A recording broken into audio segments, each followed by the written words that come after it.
Apps can do a lot of cool things. You could order dinner, gamble on your favorite team, and track your health. You could even get a mortgage. One click and you can be approved.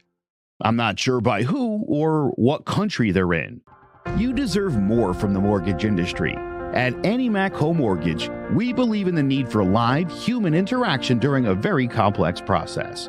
The kind of service and guidance which an app simply can't provide. Our customers are more than credit scores and income documents. They're individuals and families who live in and strengthen our communities. Their story is our story, and that story begins in a home. Chris Sawyer is an expert on providing superior customer service and in meeting the mortgage needs of current and future homebuyers. With over 18 years of experience in the industry, Chris is able to help customers migrate through the home buying and home financing process by using his wealth of knowledge as a well-qualified mortgage professional. And best of all, Chris is located in Cromwell, Connecticut, where he has helped hundreds of clients in Connecticut, Massachusetts, and Rhode Island make their dreams of homeownership a reality. Visit chrissawyer.any-mac.com. Email him at csawyer@any-mac.com or give him a call, 860-878-8730. Chris Sawyer, NMLS number 39345, corporate NMLS number 338923. AnyMac Home Mortgage is an equal housing lender. American Neighborhood Mortgage Acceptance Company, LLC. DBA AnyMac Home Mortgage. Lo-Fi Direct. Connecticut First Mortgage Correspondent. License Lender. Broker number ML 338923. Massachusetts Mortgage Lender and Mortgage Broker License number MC 338923. Rhode Island License Lender. License number 2011280L. Call for additional details. Hello, ladies and gentlemen. Welcome back to the Posting Up Podcast. I know it's been a while. Had some crazy stuff happen. Didn't get a finish out last year, but we're here starting the season off strong. I'm Big J, joined by King Zay and Sean Scanlon. Let's dive right in, starting with last night's games. Starting off in the Eastern Conference, Celtics beat the Sixers. I know there were a lot of questions with the Celtics coming into the season, especially, after disappointing finals, and then also all the stuff happening with their coach. Now, there was also, a lot of focus is on the Sixers. Joel Embiid obviously didn't win the MVP last year. James Harden played well. A lot of people talking about maybe he had a lingering injury last year. He's come in a lot slimmer as well. But Zay, what's your big takeaways from this game? Yeah, not much. I'll be honest. I didn't watch much of it. Both teams I obviously don't care about, as both teams are rivals in my division. So I hope they both have miserable seasons. But my biggest takeaway from it was Philly might be in trouble.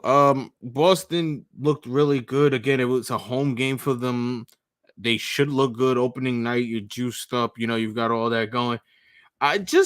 I need to, for some reason, I need to see more from Harden and Embiid. I need to see these two become more dynamic. I felt like at times they were playing more solo ball or away from each other. I need to see these two play more together. There was too much isolation for me. But again, it's game one. I don't want to make too much of it. I'm not going to overanalyze it. It is what it is. Like I said, it's game one. Celtics got a good win against a 76ers team that's still learning to play together. Yeah, that's a good point. They are still learning to play together.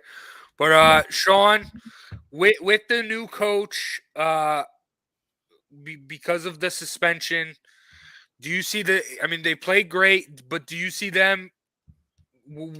Can they still get to the finals, the Celtics, even with the interim coach?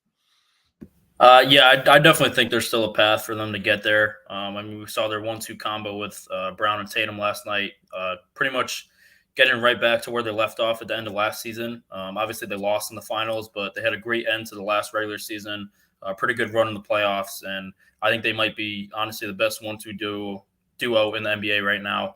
And they got a good contribution from their bench with guys like Malcolm Brogdon, who I think could be in contention for Sixth Man of the Year. Grant Williams coming off the bench. And eventually they'll get Robert Williams back, one of the best rim protectors in the league. So I think this team, regardless of the coach, I know that Udoka did a good job of coming in last year and getting this team to the finals, which they hadn't been to with that young core yet. But I think that they're going to get right back to it. And I think that I don't know if they're the favorite in the East, but I definitely think that they're right up there for it. What's up, Zay? Wait a minute, Sean. Wait a minute. They're the best 1-2 duo in the league. They're definitely right up there. Who, Julius Randle and Obi Toppin? No, it'd be Brunson and RJ if I was going to go anywhere in that route. No, but brother. no, there's still Kyrie and Durant. You forgot about those two that play in the same division. When Yeah, they're the ones both on the court, that and they they're swept both- in the first round. Yeah, I remember Hold on. them. When I they're remember both on them. the court and they're both healthy, Kevin Durant and Kyrie Irving are two of the best players, two of the top players. in Then the get world. on the court. Then get Yeah, on the court together. Then Skill wise, I mean, I agree with you. It's just that they Yes. haven't shown anything in the playoffs since they've been together. How That's again, that comes from coaching. That goes from they having to blow up an entire team that was already good before them, and there was just a lot of moving pieces with the Nets. But when Okay. it comes to 1-2 punches, can't come on, Kyrie and KD. That's still if they're really a top duo, they can overcome bad coaching and a little bit of roster construction. well. That's what they thought too. They didn't need a coach. Remember that? they need to get on the floor regardless. That doesn't matter anything. I need to see them play together and play a lot of games together. And at least make a conference finals to even be in that discussion. I'm a Knicks fan. You ain't got to yell at me. Okay. But Brought it up. hey, another 1-2 punch like the Kyrie and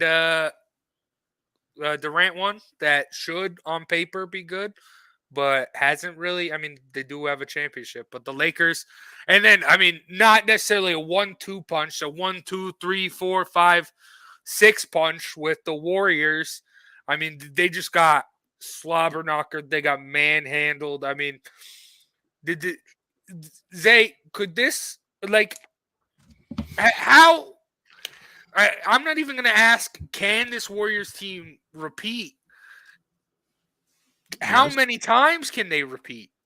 They could repeat as many times as they're motivated to. I mean, you have the best scorer to three-point shooter to ever play the game. I don't want to say scorer because I wouldn't say he's the best scorer. He's the best three-point shooter to ever play the game. You have a great defensive piece in Draymond Green, who takes a lot of crap from people because he doesn't score a lot, but it's what he does defensively and assist-wise and rebounds-wise that helps that team out a lot. Even last night, just passes he was throwing the guys in positions before they even there, just from knowing them and just that repetition and being who he is as a passer, he's able to make those passes. So that team can continue to repeat for as long as they keep their core in Curry, Klay Thompson, and Draymond. In my opinion, I feel like that three as a core, as a group, they've played together for a long time. They understand how to win. They understand what it takes to win, and they consistently get the job done. So as long as you have those three guys and you continue to add pieces around them, like a Jordan Poole, like James Wiseman, and you get an Iguodala back, a veteran presence who can help you off the bench and whatnot, you can continue to be competitive and repeat for a number of years to come. Okay. But all right. Sean, on to you and your boy, Russell Westbrook. Can you see the Lakers clicking down? I mean, obviously it's the Warriors. Granted, if the Lakers are where they should be, it should be a close game, but it is the Warriors. Can you see the Lakers making that next step and gelling a little bit more this season? No. I mean, I love my man Russ. I'm a big LeBron fan, but this team is just a bunch of old dudes. They don't really have any shooters on this team. They're not a great defensive team. It's a first-year head coach in there, so I mean, I think they'll be better than last year just because it would be kind of hard to get any worse as long as AD stays healthy, which is definitely not a guarantee at this point in his career. So I think they'll be a little bit better than last year, excuse me. I think that they have a chance to make the playoffs, but they're not a title contender at all. I think LeBron is still a great player, but they don't have a good team constructed around LeBron. And I think that, I mean, they're going to need to do something. I know it's right after the first game, but once the trade deadline comes up, if they don't get any shooters on this team, it's not going to help. I mean, their best shooters maybe Austin Reeves, Kendrick Nunn. It's just not going to work out. It's a bunch of journeymen on the same team, kind of all mashed together. So they're definitely not a contender in the Western Conference. I think they'll be improved from last year, but this team is definitely – I don't think they're headed in the right direction at all. Womp womp. The only thing like I can say from it, like I from the Lakers wise, the only benefit I guess I'd say was Anthony Davis has looked a lot better. I know last year he was saying he's playing with a hurt wrist. It obviously has shown, but I just don't see it. Like the names are cool, but you need the other guys around the names, and I like seeing Kendrick Nunn there. I do think he's going to be I said last year he was going to be the key to really put this team together, but I think if he can be that shooter, if he can be the guy to make those big shots when they need it, when they need to defer to someone, that's going to be their key to success, but I don't see that happening. No, no. They're not even built to win, bro. Patrick Beverly, Russell Westbrook, Anthony Davis, LeBron, they're not built to win. Yeah, I mean, you don't put LeBron in there and say they're not built to win. Look, honestly, obviously, we've talked for years about LeBron on any team. But LeBron is damn near 40 years old, guys. It's not the same logic. LeBron Who was the scoring champion last year, Zay? Yeah, that's great. He can still score, but guess what? He can't carry teams to championships no more by himself. That's the reality of the situation. The man is 38 years old, going to be 39. That's old. And, it's old in human years. It's old in dog years. It's old however you want to put it, bro. To keep relying on him, I'm sorry. That's not a good strategy for the Lakers. And as a franchise that's been so storied for so long, they look really weak. Yeah, and you're right. Granted, he is playing well, but yeah, he needs to be more of that facilitator. Like Anthony Davis needs to be on the floor doing what he does, and Russ needs to do better. Be that. I mean, he's doing. I mean, he had a good game. He needs to be somewhere 19 else. and 10. I don't know. He needs to be somewhere else. He does not. Russ does not impact the game enough that much where the Lakers need a true solid point guard who could be there for a while, who's really good. They don't have that. They don't. I'm sorry. Russell Westbrook isn't what he used to be. Definitely not. But he's not. I'm sorry. I'm trying to be nice because I know Sean's a Westbrook fan. I was a huge Westbrook fan in OKC. But those years are done. Those are behind him. We're talking about almost 10 years ago, people. Those years are gone. Yeah. I mean, as much as it hurts to say, that's definitely fair. I mean, he relies on his athleticism so much. That's what made him so electric. That's what won him the MVP and made him one of the best players in the league for a long time. But obviously, when he gets older, you can see that athleticism, that burst kind of slow down a little bit, and he's never been a great shooter, so that's always been a detriment to him. So I do agree they kind of do need a facilitator for LeBron and AD. Unfortunately, I just don't think Russ is a good fit for the Lakers. I don't think he was last year. I don't think it's going to change this year. So I just don't think this team is constructed well at all. I think Rob Pelinka has done a terrible job ever since after the AD trade when they won the championship. He hasn't done anything to, solidify their stake as one of the best teams in the NBA. And obviously we've seen what's happened because of that. He's got an extension. That's what happened. Rob Pelinka got an extension. Yeah. I mean, it isn't even Rob Pelinka anymore. It's GM LeBron. Let's be honest. No, stop with this GM LeBron. LeBron does not sign checks. LeBron does not make these decisions. If LeBron made the decisions that people thought he would, LeBron would be playing with Jimmy Butler. He'd have they had the deal signed and done with DeRozan, and then LeBron went to go hang out with Russ. It all got from DeRozan's mouth. That's where I'm getting it from. He was on a podcast. Okay. It's GM LeBron. That's the issue. If you say so. You need a GM to take control. DeRozan sounds bitter because LeBron's kept him from getting a ring all his career. Okay. Sounds bitter. He has. You could be okay. He has. He stopped him in Toronto. He stopped him in San Antonio. It was never going to happen in San Antonio. Let's be honest. It was never going to happen. But I get what you're saying. But I do think LeBron and Russ are friends. LeBron and AD were friends. I mean, Friends means nothing. it's been coming. He's making them come there. He's being the GM. He's pulling the strings. That's just what's happening, Zay. That's what he's been doing ever since him, Dwayne Wade, and so wait, if you're pulling the strings, Bosh. Why wouldn't he get Chris Bosh and Dwayne Wade to come to Cleveland, knowing that team could win a championship? Why wouldn't he have done that? Because he couldn't have done that. Because he wasn't pulling the strings then, but he still orchestrated it. Because Cleveland wouldn't give him the power. That's why he went to LA. Because they gave him the power to do whatever he wants. He eventually got Dwayne Wade to Cleveland. And like all the years he played in Cleveland with the crap that he played with, you're going to tell me, okay. Because they wouldn't let him do it. All right, cool. That's the reason he's not still there. But, all right.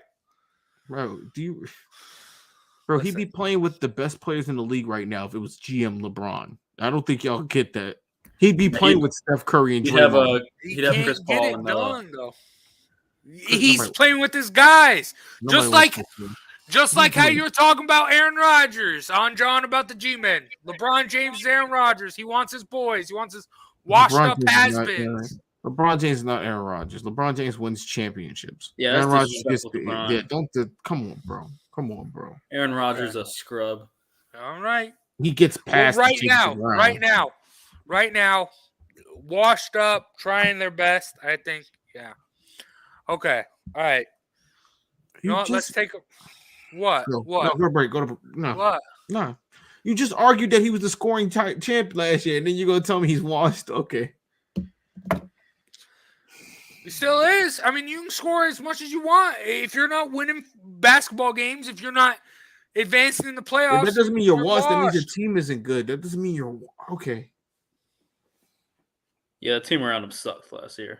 Okay. All right. And Aaron. Okay, maybe washed is a wrong term. I'm sorry about that. He definitely isn't washed. He's a little old. He's got a couple grays now. And was it Andy Mack this break? Backpack on as much. Is it Andy Mack this break? I'm over it. We already played Andy Mack. Say pay attention. But all right. Shout out to Chris Sawyer and Andy Mack for sponsoring today's episode. Now, okay, yeah, let's take a break and then we'll get into previewing the rest of the league. So we'll be right back. My name is Roseanne BC, and I'm a certified health coach with the company called Optavia. I'm a coach because I love helping people transform their health and their lives. There's a couple different plans. It's safe for a lot of different people and a lot of different ages and places in their lives. I have so many clients that have had such great success, and there's a portion of the program that is you get your health coach, you get the products, but you also get a community of people who are there. So we do Zooms every Monday night nationwide, and if people want to get more involved with other people on the same journey as them, then they can join in and have that kind of support. The website you can reach me at is sacredrosehealthandwellness.com, and you can email me from there, or you can book a virtual coaching session there where we can get your health assessment started and get you moving in the right direction. All right, let's preview the season. So it's the start of the season, so we can't really do a lock of the night. I mean, I know there are a lot of games going on, but I figured, we could do a lock of the night, but I figured let's spice it up. What? We could. Lock of the season. Give me a future bet. I don't want you to just look forward to tonight. I want you to look forward deep into the future and give me a prediction. Sean, let's start off with you. What's your lock of the season? My lock of the season will be the Cleveland Cavaliers win total. I'm taking the over. The website I'm on right now, Vegas Insider, has it at 47.5. So, I mean, they won, 42 or 43 games last year. They get the big trade with Donovan Mitchell. They have a great front court with Jared Allen, Evan Mobley. Darius Garland was a all-star last season. So I think this is a young team on the rise. I think they have definite shot at winning at least 50 games. I think that they have a shot to be a top 4 seed in the East if everything goes right. So I think that the Cavaliers will be a really good team this year, and I think that 47.5 will definitely be an over. I love it. I love it, Sean. Don't take that, people. I love it because I was going to take the Cavs for mine because I love Donovan Mitchell, but now I don't have to do that. I was thinking with my heart, not my head necessarily, but I do like that, though. I do think the Cavs are one of those dark horse teams this year. I mean, they were last year. They played great through most of the season, and now you just add Donovan Mitchell. Won't happen. All right, Zay, what do you got then? Donovan Mitchell's going to make their defense even worse. So it's whatever. What? Dude, you were crying for this guy. You're like, please give me Donovan Mitchell. I was never begging for Donovan Mitchell. That's a drag. I might have wanted Lillard bad at one point, but not Donovan Mitchell. Sure, buddy. I'm pretty sure I said I'd take him if he comes, but whatever. And I didn't want him at the cost of Quentin Grimes, who I think has more of an upside than he does. Oh my God. My prediction will be the West will go through the Mavericks this year. The Dallas Mavericks will be the team to beat in the West. If you want to beat them, you want to get the championship in the Western Conference this year, you are going to have to beat the Dallas Mavericks, because I think that, to me, is the team that's going to be a lock to win the Western Conference. Just something about, I just feel like Luka's going to do it this year. Damn. I like that. Oh my gosh, I was thinking about those were a couple teams I was thinking about, not gonna lie. So I'm kind of I don't want to do it. Do I want to do it? I will do division, and I will go ahead and go with, where is it? Southwest Division. Oh, the Mavs are good though. Okay, nope. I'm doing it. Okay. NBA Finals is going to be the Denver Nuggets. I've been doing this a couple years now. I think they're eventually going to take that step. This is like how Giannis won his championship. Double MVP. Now it's finally time to say, hey, I don't care about the individual awards. I'm going to do better for my team. This is Jokic's year.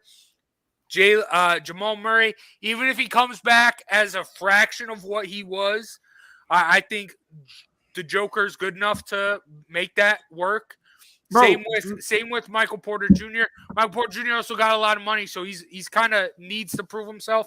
I think both these guys will, and I think both those guys with Nikola Jokic, I think they can win a championship. So plus 2,000 to win a championship, to win the NBA championship. I'll take that. Throw a couple bucks on that. You're set. You don't think the Nuggets can win the championship at all? They could have won it with Melo. They could have won it with Jokic. Are you out of your mind? Are you out of your mind, bro? Yeah, Melo never won MVP. Melo at least made it to the Western Conference Finals with the Nuggets. What did Jokic done? He made it to the Western Conference Finals. I thought it was the second round. He was second round in the they lost to the Lakers. Right? No, the last time he had Jamal Murray, a healthy Jamal Murray, he made it to the second round. It wasn't the conference finals. It was the conference finals. Listen, I know because they came back and messed up my Jazz. Isn't that that's the bubble I'm talking about, right? Yes. Yeah. The bubble. They beat the Clippers and the Jazz. Finals. The bubble don't fucking count. Sorry, no. It does in a full season with because they haven't had Jamal Murray there. Jamal Murray hasn't been healthy. If he hasn't done it without Jamal Murray, then he's not gonna do it by himself, bro. Because Jamal Murray's coming back this year. That's what I'm trying to say. Jamal Murray don't move the needle. He ain't not a top 10 player in the league. He don't move the needle that day. Because you haven't seen him play 2 years, bro. So he's gonna come back and be the dude. Go back and watch those bubble games. Jamal Murray was insane. Let me tell you something. I've been watching basketball a long time, and there's one thing I've learned about injured players. He averaged like 50 against the Clippers. There's one thing I learned about injured players. They will never come back to what they were before the injury. You'll see bits and pieces. That's what I'm saying, though. He just needs to be a fraction. Never got back to what he was. You know what I'm saying? He just needs to be the Joker's go-to guy. bro. Joker's going to continue to do his thing, but if he has that one reliable guy who can hit the jump shot when he needs to. Stay hurt. Count on Danny Granger to always be hurt. These guys were players who were good in times, but continue to be hurt. History always continues to repeat itself. He's not going to turn it around. He's not all of a sudden going to turn around and start playing 60 and 70 games a year. It's not going to happen. He's an injury-prone player for a reason. It's just like with Derrick Rose. I love Derrick Rose as much as I do on the Knicks, but he will never, ever not be injury-prone after those 2 knee injuries. It's always downhill from there. Something else, you're always compensating something for something else, which is causing another injury. That's just how it works, bro. Kevin Porter Jr., I'm sorry, he's not going to be what you want him to be. He's going to be one of these players like a Brandon Roy, who we thought was going to be great and never turned out to be anything because they were hindered by things like a back injury or a knee injury. These things keep these players out. And I'm sorry, bro, it's not going to happen. Denver, you're blowing money. Yeah, but you're forgetting, Zay. The Nuggets didn't have Kentavious Caldwell-Pope last year. Jesus Christ. No, I listen. I mean, guys have come back from injuries before. Like, it isn't that big of a, especially with a guy like Jamal Murray. He isn't necessarily explosive. If he can just come down and be that 3-point guy, that guy who can knock down the big threes, that's all he needs to be. That's all the Nuggets need. What is Jamal? Jokic just needs that Harley Quinn or Batman. He's the Batman. He needs that Robin. You need that sidekick. He didn't have that. The past Jamal 2 Murray years, he had a knee injury, correct? It was a knee injury, right? Yeah. Bro, yeah. It was there are very few stories of that ever turning around for players, bro. Zay, you're not listening to what I'm saying. He's not an explosive guy. He just needs to come down and hit some threes. That's all he needs to be. And that isn't physically demanding on your knee, is it?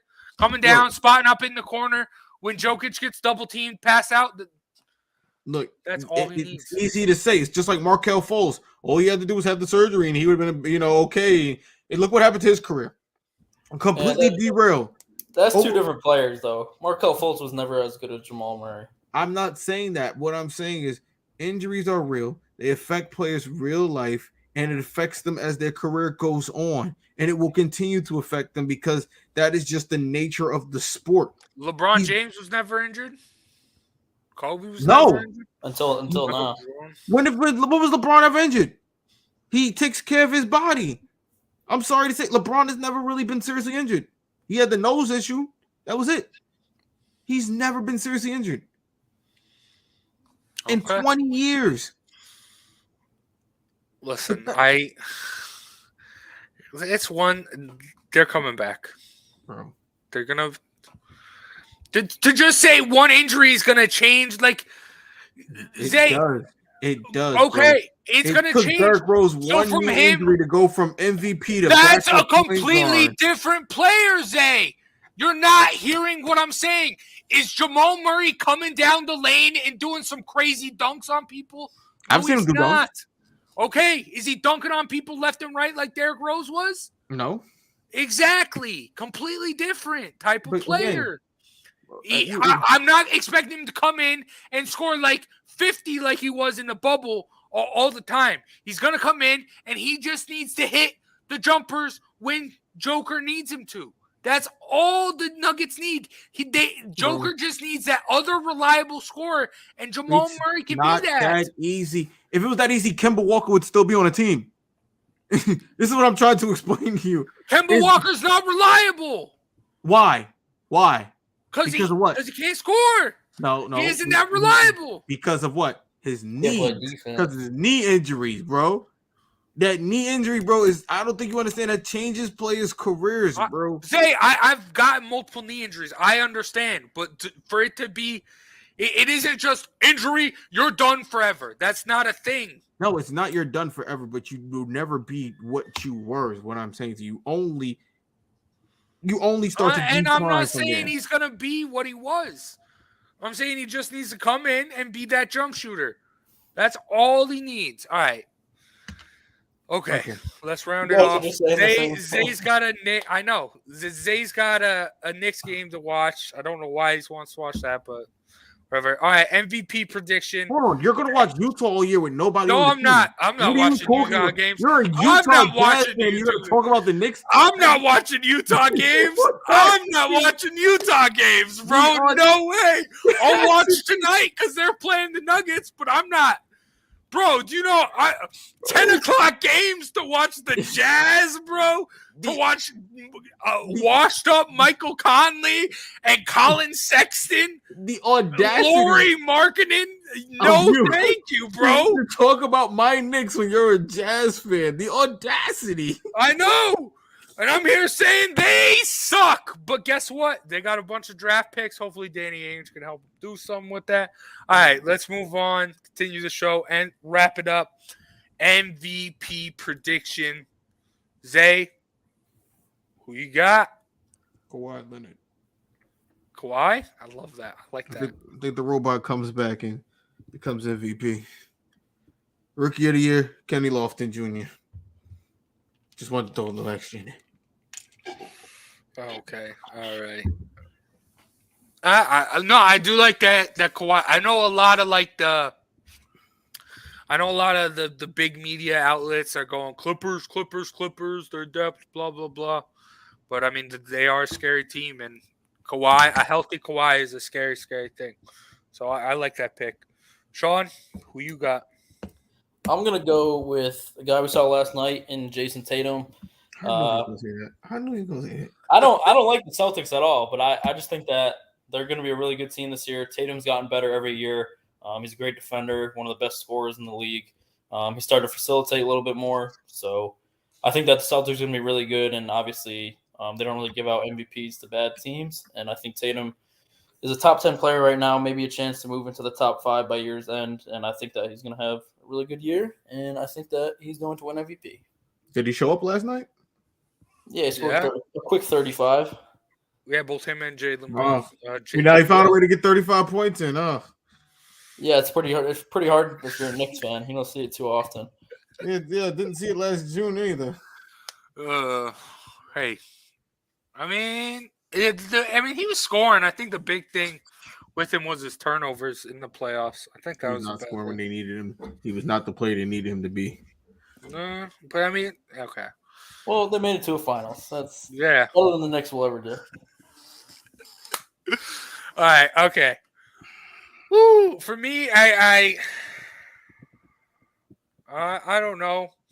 I think a dark horse I want to say is Zion. Dark horse, not my official pick. I'm gonna go Zion. Zion's not even healthy right now. I think he gets healthy. I think Zion. I think the Pelicans are a sleeper team in the West. I think with Zion on the floor and Brandon Ingram and McCollum, also Valanciunas, I think that's a scary big four, and I think they can hang with a lot of the tough teams. I think Zion comes back healthy. I think he does some crazy things now. But for my real pick, I wanted to. Because we had a lot of Zion Sanders. So I had last year. Because he looks great. I just needed to bring that up. But my real pick, Luka. I think it's going to be Luka. Granted, I don't think Christian Wood is that one addition they need to be like an NBA Finals team. But, I mean, you said it, Zay. No, you're right. You said it, Zay. I think the West is going to run through the Mavs. I don't know if it's necessarily going to run through the Mavs. I still think the Warriors are there. But I think Luka is – He almost took it out by himself last year. But that's the thing. That's the thing when it comes to the playoffs. One guy can't get it done. In the regular season, one guy can. I think Luka's going to be great. I think he's going to light it up. What? You don't like that? We just started a whole show talking about how LeBron is the one guy who could take his team to any team. The team is an instant championship contender. And you say one guy can't get it done? Well, he also had Anthony Davis when they won in 2020. Yeah. What about the other years? When I say LeBron makes him an instant, what? No, we talked about this. I said it earlier. I said it early in the show. Any team LeBron is on is an instant contender. It's instant. Well, yeah, because he's been the best player in the world for the past. Yeah, you don't have to say that. Yeah, but then you just say one guy can't do it. Yeah, one guy can do it, guy. Don't sleep on Luka. He's going to do it. I'm working with you. I'm agreeing with you. I'm in the West MVP candidate. No, I think if maybe in the East. I don't like saying that, but because I think the East is a lot better now than it has been. But I mean, Better than the West. Yeah, the East is better than the West right now. What do you? From top to bottom, but the thing is to say they're going. Golden State is such a juggernaut. I don't think there's not a lot of teams that I think can really compete in a 7-game series. I don't think any team now, a fully healthy Golden State Warriors, I don't think any team competes with that.